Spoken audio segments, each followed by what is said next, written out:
নমস্কার বন্ধুরা, আমি সুশোভন আর আপনারা দেখছেন আপনাদের প্রিয় চ্যানেল অদ্ভুত অথচ বাস্তব। আজকের ভিডিওর শুরুতেই আপনাদের জানিয়ে রাখি, এই বিশ্লেষণের গভীরে যাওয়ার আগে আপনারা যদি তথ্যের সত্যতা যাচাই করতে চান, তবে আমি এই ভিডিওর ডেসক্রিপশন বক্সে সমস্ত গুরুত্বপূর্ণ নিউজ লিঙ্কস দিয়ে দিয়েছি। আপনারা অবশ্যই সেগুলো দেখে নিতে পারেন। কল্পনা করুন এমন এক পরিস্থিতির যেখানে পৃথিবীর সবথেকে গুরুত্বপূর্ণ সমুদ্রপথ অর্থাৎ স্ট্রেট অফ হরমুজ কার্যত বন্ধ হয়ে যাওয়ার মুখে, যার ফলে গোটা বিশ্বের এনার্জি সাপ্লাই চেইন তাসের ঘরের মতো ভেঙে পড়ার উপক্রম হয়েছে। ঠিক সেই মুহূর্তে ইরান একটি অভাবনীয় ঘোষণা করল, যা পশ্চিমী শক্তিগুলোকে স্তম্ভিত করে দিলেও ভারতের জন্য নিয়ে এলো এক বিশাল স্বস্তি।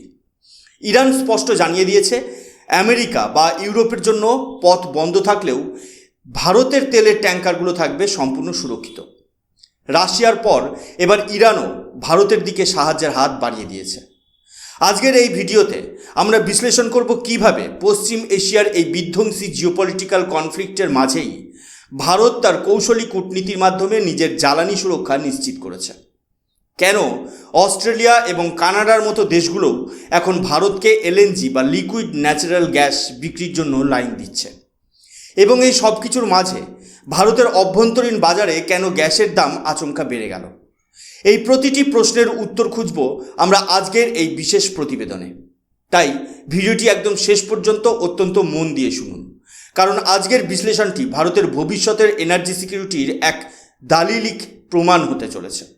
ইতিহাসের পাতায় নজর দিলে দেখা যায়, পারস্য উপসাগর এবং ওমান উপসাগরের মাঝখানের এই সংকীর্ণ জলপথ, যাকে আমরা স্ট্রেট অফ হরমুজ বলি, তা পৃথিবীর সবথেকে গুরুত্বপূর্ণ চোক পয়েন্ট।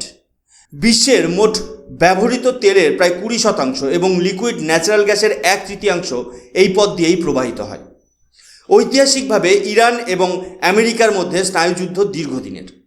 1979 সালের ইসলামিক বিপ্লবের পর থেকেই এই জলপথ নিয়ে উত্তেজনা লেগেই থাকে, কিন্তু বর্তমান পরিস্থিতি আরও জটিল হয়ে উঠেছে পশ্চিম এশিয়ায় চলা সাম্প্রতিক যুদ্ধের কারণে।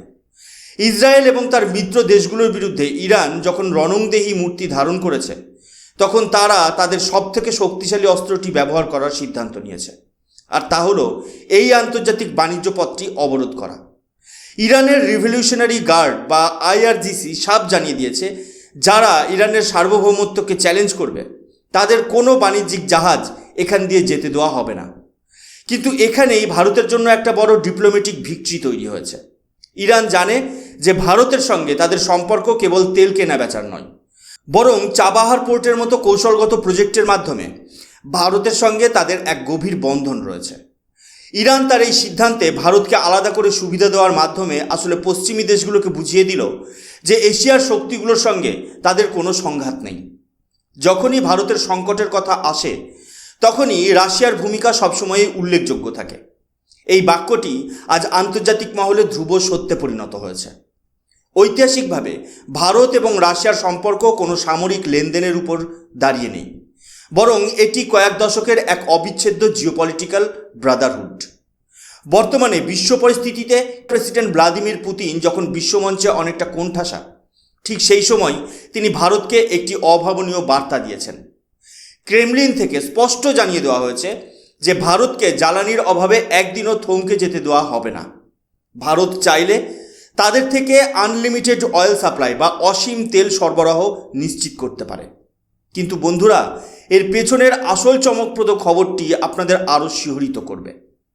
আন্তর্জাতিক ইন্টেলিজেন্স রিপোর্ট অনুযায়ী রাশিয়ার বিশাল বিশাল সব অয়েল ট্যাঙ্কার এবং কার্গো শিপগুলো বর্তমানে প্রায় 9.5 মিলিয়ন ব্যারেল অপরিশোধিত তেল বা ক্রুড অয়েল নিয়ে ঠিক ভারতের জলসীমার পাশেই, অর্থাৎ ইন্ডিয়ান ওশানের স্ট্র্যাটেজিক পয়েন্টগুলোতে পজিশন নিয়ে দাঁড়িয়ে আছে।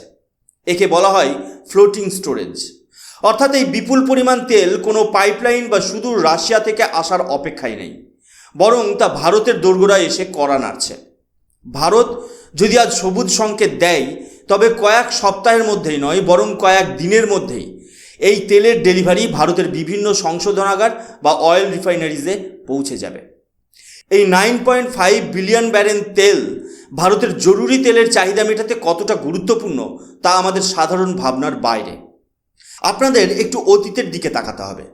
রাশিয়া যখন ইউক্রেন যুদ্ধের জেরে পশ্চিমী দেশগুলোর অর্থনৈতিক নিষেধাজ্ঞা বা স্যাংশনের বেড়াজালে বন্দী হয়েছিল, তখন সারা পৃথিবী একদিকে থাকলেও ভারত কিন্তু তার পুরনো বন্ধুর হাত ছাড়েনি। আমেরিকা এবং ইউরোপের প্রবল রক্তচক্ষু উপেক্ষা করে ভারত রাশিয়ার থেকে তেল কেনা বজায় রেখেছিল। আজ যখন ভারত পশ্চিম এশিয়ার অস্থিরতার কারণে এক ভয়াবহ এনার্জি শর্টেজ বা জ্বালানি সংকটের আশঙ্কায় দিন গুনছে, ঠিক তখনই রাশিয়া সেই পুরনো ঋণ সুদে আসলে শোধ করতে এগিয়ে এসেছে। একেই বলা হয় আন্তর্জাতিক সম্পর্কের এক বাস্তব প্রতিফলন। তবে রাশিয়ার এই অফার এখানেই শেষ নয়। মজার এবং সবথেকে গুরুত্বপূর্ণ ব্যাপার হলো, পুতিন সরকার এখন ভারতের জন্য শুধু অপরিশোধিত তেল নয়, বরং এলএনজি বা লিকুইড ন্যাচারাল গ্যাস সরবরাহের ক্ষেত্রেও এক বিশাল অঙ্কের ছাড় বা হিউজ ডিসকাউন্ট দেওয়ার প্রস্তাব রেখেছে। আপনারা জানেন যে মধ্যপ্রাচ্যের উত্তেজনার ফলে বিশ্ববাজারে গ্যাসের দাম এখন আকাশচুম্বী। এই পরিস্থিতিতে রাশিয়ার এই বিশাল ছাড় ভারতের জন্য কেবল অর্থনৈতিক সাশ্রয় নয়, বরং একটি বড় কূটনৈতিক অস্ত্র হয়ে দাঁড়িয়েছে। রাশিয়ার এই অভূতপূর্ব পদক্ষেপ ভারতকে আন্তর্জাতিক এনার্জি মার্কেটে এমন এক মজবুত অবস্থানে বসিয়ে দিয়েছে, যেখানে ভারত এখন অন্য দেশগুলোর সামনে মাথা নিচু করে নয়, বরং চোখে চোখ রেখে দর কষাকষি বা হার্ড নেগোসিয়েশন করার ক্ষমতা অর্জন করেছে।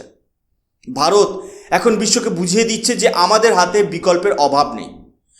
রাশিয়ার এই স্ট্র্যাটেজিক সাপোর্ট ভারতকে যেমন জ্বালানি সুরক্ষা দিচ্ছে, ঠিক তেমনই গ্লোবাল ডিপ্লোমেসিতে ভারতের ভয়েস বা গুরুত্বকে আরও বহুগুণ বাড়িয়ে দিয়েছে। ইরানের সাম্প্রতিক সিদ্ধান্তটি নিয়ে যদি গভীরভাবে বিশ্লেষণ করি, তবে দেখা যাবে যে তারা ভারত এবং চীনকে একটি বিশেষ ক্যাটাগরিতে রেখেছে।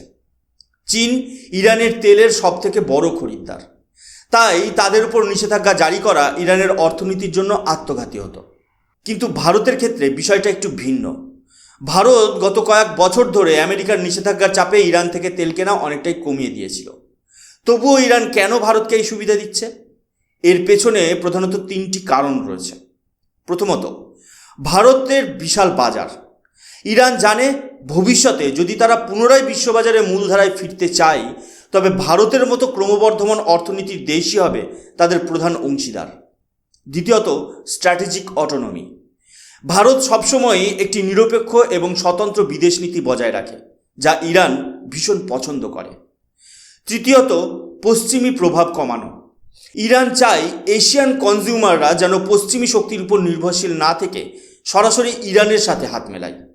এই কারণেই তারা ঘোষণা করেছে যে ভারতের কোনো ভেসেল বা জাহাজকে তারা বাধা দেবে না, যদিও আমেরিকা বা ইসরায়েলের জাহাজ দেখা মাত্রই তারা পদক্ষেপ নেবে। এটি ভারতের জন্য একটি বিশাল বড় উপহার এবং বিশ্ব রাজনীতিতে ভারতের ক্রমবর্ধমান প্রতিপত্তির স্বাক্ষর। বিশ্বের এই চরম অস্থিরতা এবং সাপ্লাই চেনের ভাঙাগড়ার খেলা চলাকালীন ভারতের জন্য আরও একটি নতুন দিগন্ত উন্মোচিত হয়েছে। এই সংকটকালে ভারতের দিকে বন্ধুত্বের হাত বাড়িয়ে দিয়েছে আরও নতুন দুই শক্তিশালী পক্ষ, অস্ট্রেলিয়া এবং কানাডা।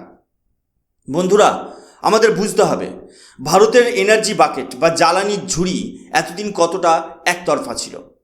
বছরের পর বছর ধরে ভারত তার এলএনজি এবং লিকুইড ন্যাচারাল গ্যাসের প্রয়োজনের জন্য প্রধানত কাতার এবং মধ্যপ্রাচ্যের দেশগুলোর উপর একচেটিয়াভাবে নির্ভরশীল ছিল।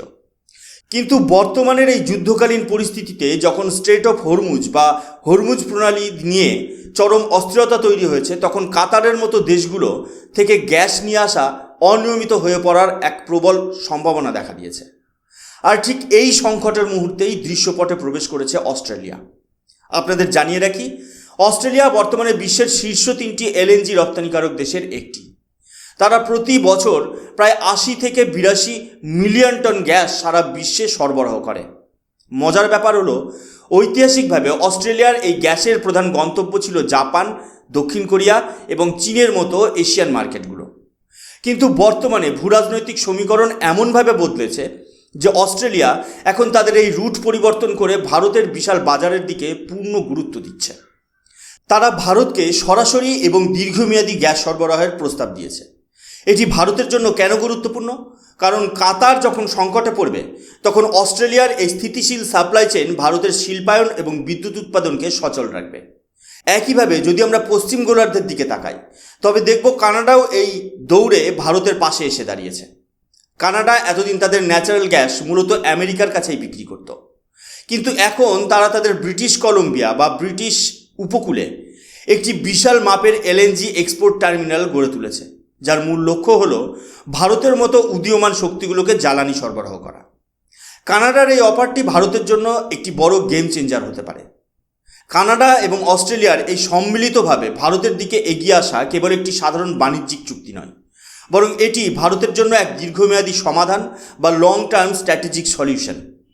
ভারত সরকার লক্ষ্যমাত্রা স্থির করেছে যে 2030 সালের মধ্যে ভারতের মোট এনার্জি মিক্সে গ্যাসের পরিমাণ বর্তমানের 6 থেকে 7% থেকে বাড়িয়ে 15% নিয়ে যাওয়া হবে। অর্থাৎ আমরা আমাদের গ্যাসের ব্যবহার প্রায় দ্বিগুণ করতে চাই। আর এই লক্ষ্যমাত্রা অর্জন করতে গেলে মধ্যপ্রাচ্যের একক আধিপত্য বা মনোপলি থেকে বেরিয়ে আসা ভারতের জন্য বাধ্যতামূলক ছিল। এতদিন কাতার বা মধ্যপ্রাচ্যের দেশগুলো জানতো যে ভারতের কাছে তাদের ছাড়া অন্য কোনো সহজ বিকল্প নেই।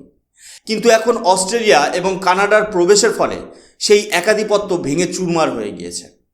ভারত এখন বিভিন্ন দেশের সাথে দর কষাকষি করে সব থেকে কম দামে গ্যাস কেনার সুযোগ পাচ্ছে।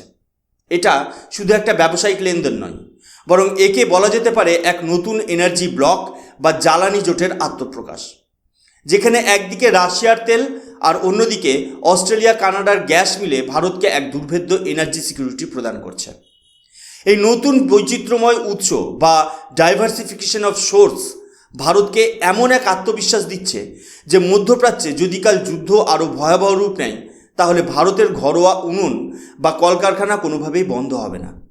তবে এই স্বস্তির খবরের মাঝেও কিছু কঠোর বাস্তব আমাদের সামনে এসেছে।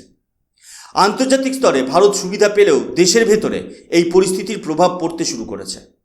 আপনারা জানলে অবাক হবেন যে মাত্র কয়েক দিনের ভূরাজনৈতিক উত্তেজনার ফলেই আদানি টোটাল গ্যাস তাদের ইন্ডাস্ট্রিয়াল গ্যাসের দাম অস্বাভাবিকভাবে বাড়িয়ে দিয়েছে। আগে যে গ্যাসের দাম প্রতি স্ট্যান্ডার্ড কিউবিক মিটারে 40 টাকা ছিল, তা এক ধাক্কায় বেড়ে 119 টাকা হয়ে গেছে। এটি সাধারণ ভোক্তাদের জন্য না হলেও শিল্পক্ষেত্রে এক বিশাল বড় ধাক্কা। কোম্পানিটি স্পষ্ট জানিয়েছে যে জিওপলিটিক্যাল ডেভেলপমেন্টের কারণে সাপ্লাই বিঘ্নিত হওয়াতেই এই পদক্ষেপ। অন্যদিকে কর্ণাটকের ম্যাঙ্গালোর রিফাইনারি বা এমআরপিএল তাদের একটি ক্রুড ডিস্টিলেশন প্ল্যান্ট সাময়িকভাবে বন্ধ করে দিতে বাধ্য হয়েছে। যখন অপরিশোধিত তেলের যোগান কমে যায়, তখন রিফাইনারিগুলো তাদের পূর্ণ ক্ষমতায় কাজ করতে পারে না। এটি আমাদের মনে করিয়ে দেয় যে ভারত আজও তার জ্বালানি চাহিদার প্রায় 85% আমদানির উপর নির্ভর করে।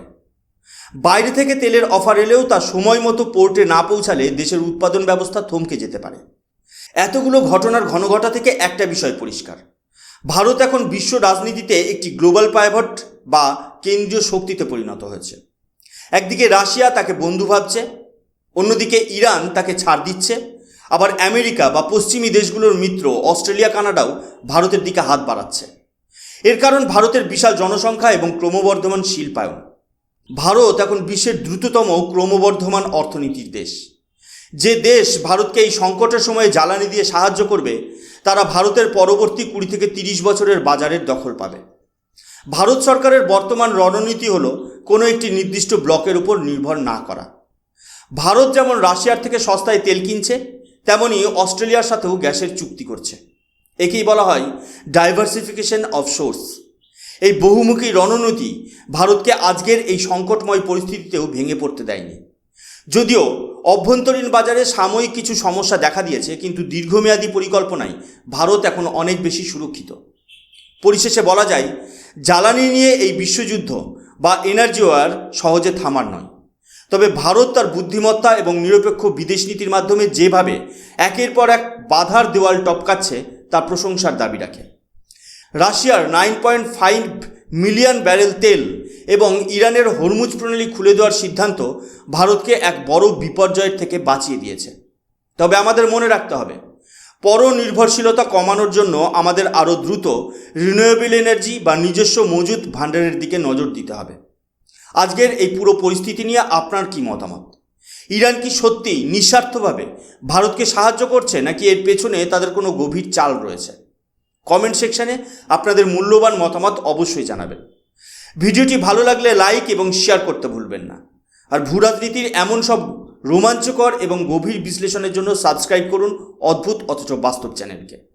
আমি সুশোভন, আজ এখানেই শেষ করছি। দেখা হবে পরের ভিডিওতে। জয় হিন্দ, বন্দে মাতরম, ভারত মাতা কি জয়।